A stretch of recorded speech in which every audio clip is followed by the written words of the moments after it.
Here we have in Rock Hard Greece Ben Jackson from Crimson Glory about the new Hey album everyone, Chasing a Hydra. Welcome to Rock Hard. thank you. Uh, Good to be with you today. yeah, Yeah, uh, great to see you. 26.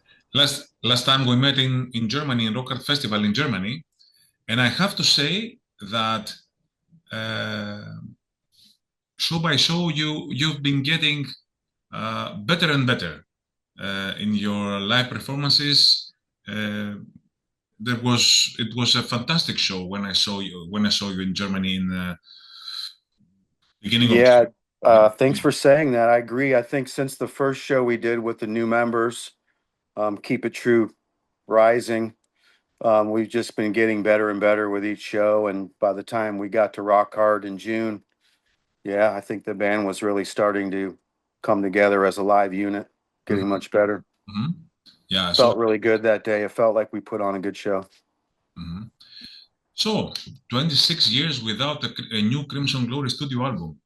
How does it finally feel to release or to be about to release Chasing the Hydras? The album hasn't been released yet by the time we speak. Oh, it feels really good. I mean, we all have a huge sense of excitement for it right now. It's been a long time coming, and we decided a few years ago, Dana and Jeff and I, that we wanted to give this band a new beginning. I spoke to a few different singers before we met Travis, and here we are, just happy to be back, especially with a new record this time. Mhm. At what point did the idea of recording a new Crimson Glory album become a real plan rather than just a possibility? Well, as I said, like 3 years ago when Jeff and Dana and I started talking about it, um, we had an interest in bringing the band back. And I think as soon as we talked the first time, I think we kind of knew, we were on the path. We were going to do it. Back in 2010, 11, and 12, we had, the wonderful Todd Latore in the band. And we really had a nice run with Todd. And we wanted to do an album with Todd, but it just never really materialized. But, this time around, we decided if we're going to come back, we don't want to be a nostalgia band just going out playing festivals, playing the old music anymore. We had to have a new record with this return. So that was the plan and the goal to really make a great new record.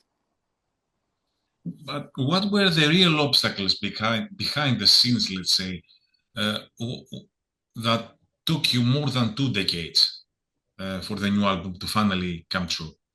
Mm, well, I've explained this and I've been asked this before. I mean, our one member John Drenning sometimes would lose interest in the band from time to time, and he would just sort of fall away from it for maybe close to a decade. And during this times that he did that, the rest of us wouldn't really push him. We would just go do other projects and keep ourselves busy musically with side projects and other bands. And I'm not trying to throw all the shame or blame on him or anything, but that's just kind of how it was. I mean, we had a couple periods where we were really on a roll and doing really good for a few years, and something came about where John just sort of wanted to pull out for 8, 9, 10 years. And then he'd call me again and say, "Hey, I'm interested. I want to do the band again." And we kind of think, "Okay, we're back. We're going to be doing this for a while," and it would only last a couple years, and his interest would fade again, and he would, sort of disappear again. So Yeah, that's just kind of the simple explanation of it as to why we've disappeared a couple times and came back and disappeared and came back. yeah, two back and forth moves. Yeah. So, do you feel that Chasing the Hydra represents a continuation of Crimson Glory's legacy, or is it more of a rebirth for the band? A little bit of both. You know, maybe in a way we're reborn, but no, it's a continuation of the band's legacy. There's been 4 albums already. Each album is special and different on its own. And Dana and Jeff and I are 3 of the original founding core members. So it's if we're going to continue now with a new album, then yeah, this is a continuation of our legacy. Hmm. And we looked back on all the albums and we realized that the first two albums are the ones that really resonate the most with the fans. And so we purposefully kind of wrote this album trying to get back to that vibe and that the majesty of what the first two albums were all about. We wanted to make this album really reflect that era in the band's career more than anything else. Hmm. So that's why, for example, you chose the first real song to promote the album, the Chasing the Hydra song, has definitely a riff that reminded everyone of Red Sharks. It was done on purpose to state that Crimson Glory is. Yeah, yes, definitely. That was a song that Jeff Lords wrote some of those riffs, or really all the riffs for that song, and it was definitely purposeful. He goes, I have a song that kind of gives a little nod to Red Sharks in one part, and we're like, yeah, yeah, bring it on. So, and it's cool that people are picking up on that. Yeah, They hear that song, and they're like, I'm feeling a little bit of Red Sharks there. yeah, and Yeah, Broken so, Together has that kind of feeling. Very kind of two first records. Reminds yeah. me of a couple of songs. Not. Yeah, that's one of the ones I co-wrote with the guys, and yeah, I think that one does have some of those old feels to the first two records. So yeah, thank you for that. I've heard a couple people say that now that they like Broken Together, that it sounds like Yeah, kind of like old Crimson Glory. yeah. It's it comes with age. When you've grown up with the first couple Yeah, of Crimson Glory albums, yeah, just like that. It's if something is reminiscent to that album, it just comes like that. you hear it. Yeah, you pick up on it. Yeah. Were any of the songs based on ideas that had been around for years, or you just started the writing procedure? The Uh, writing procedure just began 3 years ago when Jeff and Dana and I started speaking about bringing the band back, and we started right then with fresh ideas, sharing riffs and demos with each other of, parts that were currently on our minds. And so everything on the new record is brand new. Everything was created fresh in the last 2 or 3 years. mhm. Nothing was really left over, any leftover riffs or songs from even the Todd era or anything. Just it's all brand new. Uh-huh. The title, Chasing the Hydra, is very evocative. What inspired it? Because it certainly has to do with Greek mythology, the whole Hydra thing. Yes, it's definitely Jeff had came up with the title and said, we it'd be cool to write this song, Chasing the Hydra. There's a seven-headed dragon in Greek mythology, and we thought it'd be a cool thing to write the song about. But then, Travis took the lyrics and started writing some things on his own, and it has kind of like a whole different meaning that doesn't even have much to do with the dragon at all. It's really like he had his mother who was terminally ill living with him for a couple years, and I guess all the issues he was going through at the time, caring for her as a caregiver and doing everything he was doing was just kind of weighed on him in a hard way. And he's told me and the other guys that much of the inspiration for the lyrics of that song came from that experience in his life. So I'm not sure if I'm really explaining it as well as he would, Yeah. but that's the song's really more about some personal things of Travis and his emotions going through that time. It's more about that really than it even is about the seven-headed dragon. So Yeah. But another song is also connected with Greece. It's the last song of the album, Tris και Δέκα. Uh, yeah, uh, yes, Triskaideka was a song theme and an idea I presented the band with. I thought it would be cool to write a song about everybody's universal superstition of the number 13, being so evil and scared.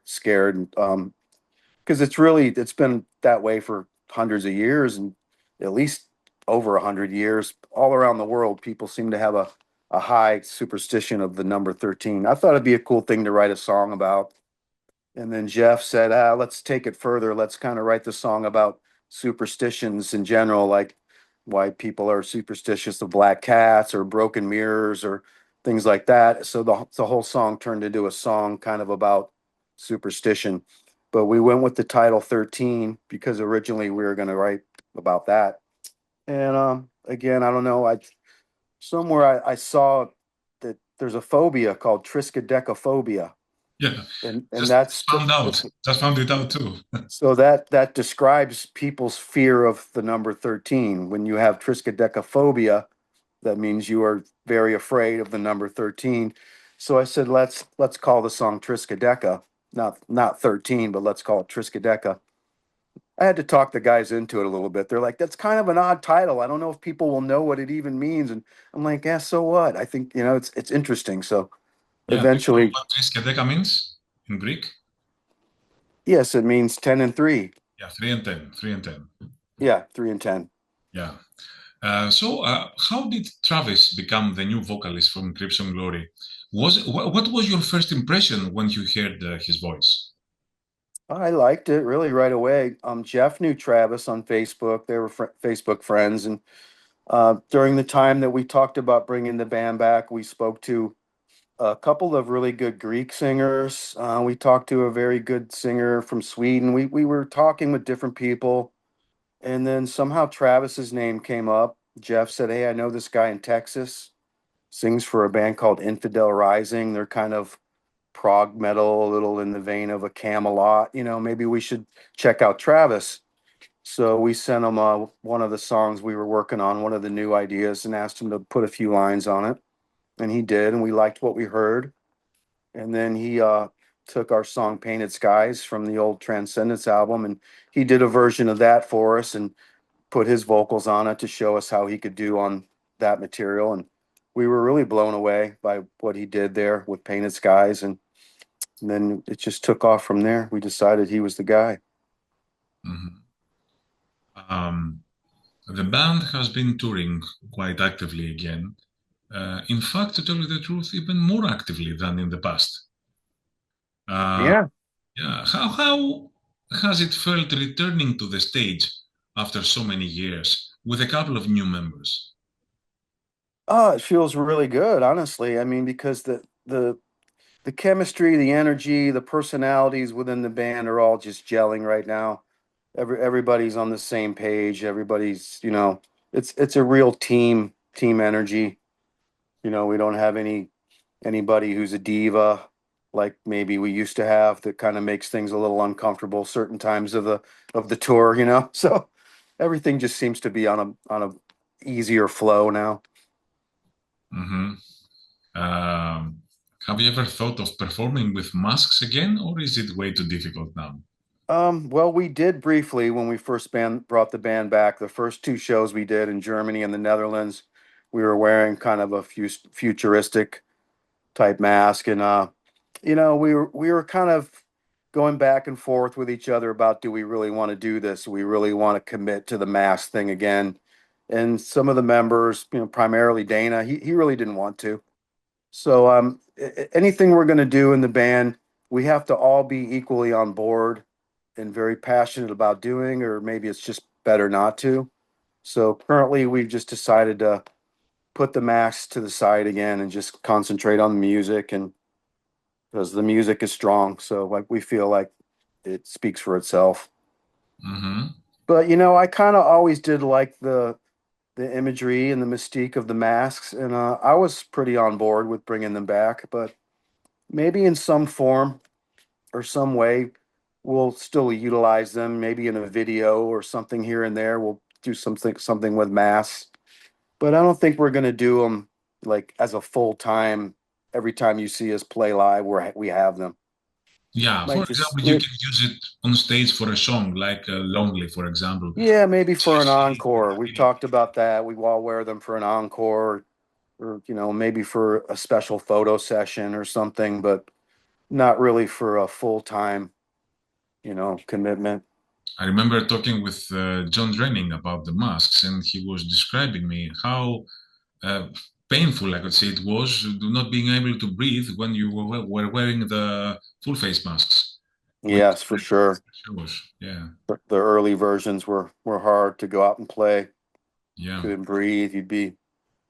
Your eyes would be running, your nose would be running. You'd be under that mask trying to get through the show. Yeah, people do not understand it easily. They think that it's just a mask, like the Halloween or Yeah.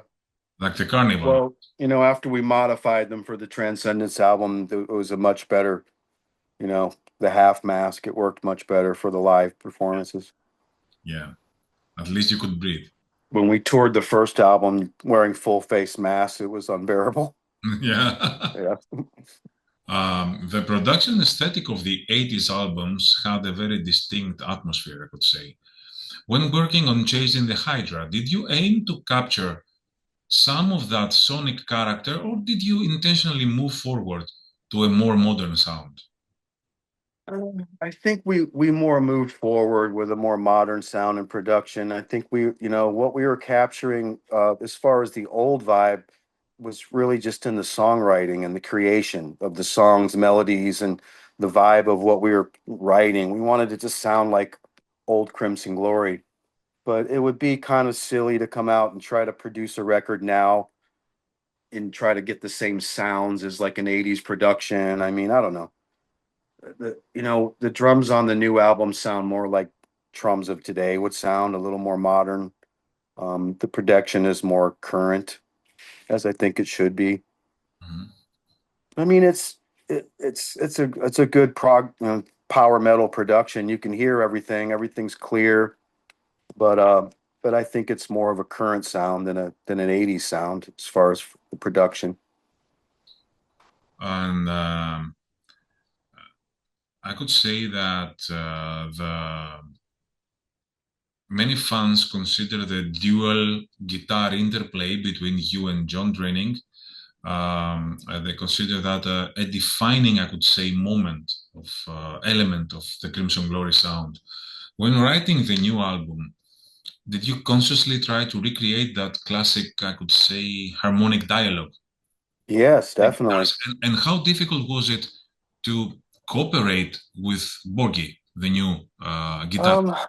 It came pretty easy actually. I've been friends with Borgie many years, and he knows Jeff and Dana, and even John. He's been kind of around us for so long, and he knows Crimson Glory, the dynamics, how we sound, how we write, how we work. And he's actually played guitar with me on a couple solo albums I did. So him and I have had many years as being almost a guitar duo already. So him falling in and playing all the Crimson stuff and doing all the harmony leads and all the cool harmony stuff. It just came natural for Borgie. And then, when we wrote the new songs, we kept that in mind, whether it was me writing a part or Jeff writing a song, we were always thinking, okay, there's two guitar players in the band. Let's write parts, that have a lot of harmonies, a lot of cool stuff that showcases that there are two players here. So it was a conscious move, to try to continue that the way we did in the old days and make it sound that way now too. How do you feel now about albums like Strange and Beautiful and Astronomica? I think they're both good albums. For the time they came out. Astronomica was more of a going back to the twin guitar prog metal sound of the early albums, but with a completely different singer in Wade Black. He did a great job on that record, but he wasn't very much, in the vein of a Midnight style singer. He was a little more of a very forceful metal singer. He did a great job on that album, but that album is very unique in itself. A lot of the reason because of Wade, he made it unique. It's a very one-off kind of unique record, and a cool album by Crimson Glory. The Strange and Beautiful album also is to me, I've always enjoyed it. It's a cool album and has a lot of really cool songs. The guys did a really good job on it. It was a big departure in style from the first two albums, and it was something John wanted to try, I guess, at that period. I wasn't really on board and doing it with them. I wasn't part of it, but looking, when I listen to the record, I like it. I think it's a cool record. Some beautiful songs. I don't think it was probably the best stylistic direction for the band to go after the first two records and the success we had achieved there. I think if we would have stayed the original band intact and maybe kept records coming out that were a little more true to form of the first two, it would have been a much better result for the band. But these are all just things that happened. It's our history, you know. So I think every record is good. They all have their place, you know. Yeah. Um, Even the one that I'm not on, I don't have anything bad to say about it. I wish I would have been there and maybe we would have done things a little differently, but it was a cool record. mhm. Crimson Glory have always had a legendary reputation, but a relatively small discography. Did you ever feel the band never fully achieved the success it deserved? Well, you know, I think we have a good amount of success and quite the huge fan base that really stands behind the band so passionately. So we're happy for what we do have and the fans that we have. They're very, you know, supportive and like I say, passionate about the band. It could have been a bigger thing for us maybe if we would have put out more records in our 40-year career span than just four records. You know, maybe if we would have put out 10 and stopped you know, maybe kept the band active on a more of a consistent basis instead of taking all these, you know, 10-year breaks and stuff like that. I think that's pretty much the explanation why the band didn't get as big as they could have because you know we put it down sometimes for long periods of time and then brought it back, which I explained before kind of why, but that's pretty much the essence of why the band I think the band could have been way bigger, but that's sort of the reason. Not enough consistency, not enough continuous releases throughout the career. But as I spoke to someone just the other day and they pointed out to me sometimes, you know, quality is better than quantity. You know, maybe having a few really great records you can look back on is better than looking back on saying, well, we put out 12 records, but only three of them were really good, you know? Yeah. Do you feel that having a singer as iconic as Midnight, I think is both a blessing and a curse. In your case, Midnight passed away lots of years ago. Um, he wasn't very consistent, the most consistent guy you could ever meet. Uh, but do you think his presence made it difficult to consider continuing Crimson Glory for many years? And was it more of a blessing or more of a, I can say, curse? I know it's, Well, no, I couldn't say it, you know, a curse. That wouldn't feel right. I mean, I think the years we got to share with Midnight, it was a blessing for all of us and the fans that got to hear the music. I mean, he was a very special, unique, you know, performer, a great vocalist, lyricist, and he gave the world some really great stuff. You know, he struggled with some personal demons, and you know, we know it. It's no secret. The fans know it. You know, and at times he was just magical. You know, and what he did, and other times he struggled a little bit.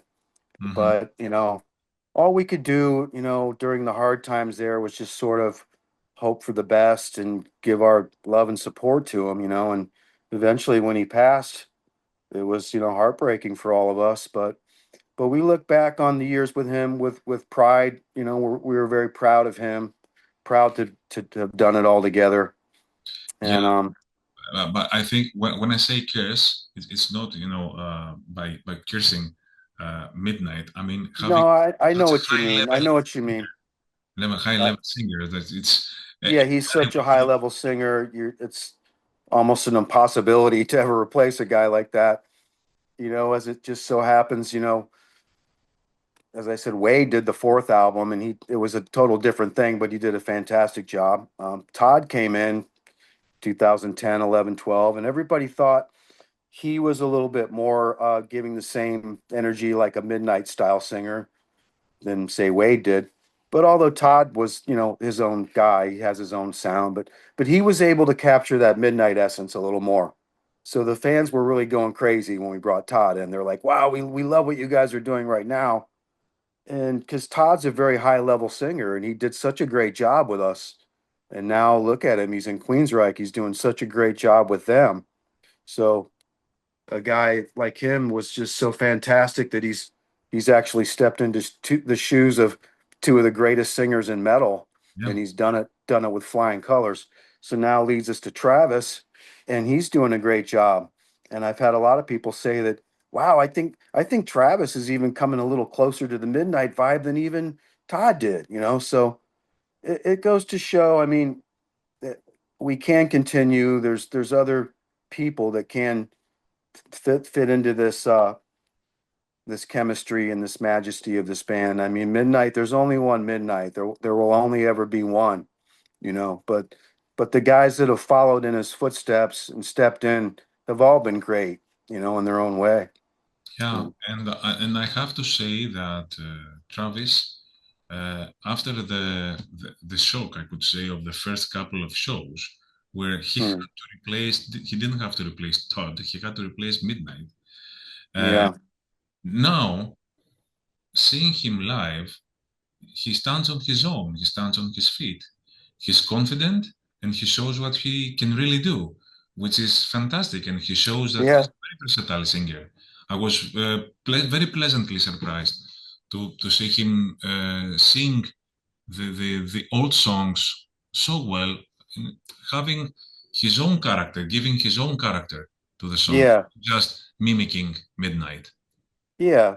I agree with you. He is doing that very well, and that's kind of you to say that you see that too.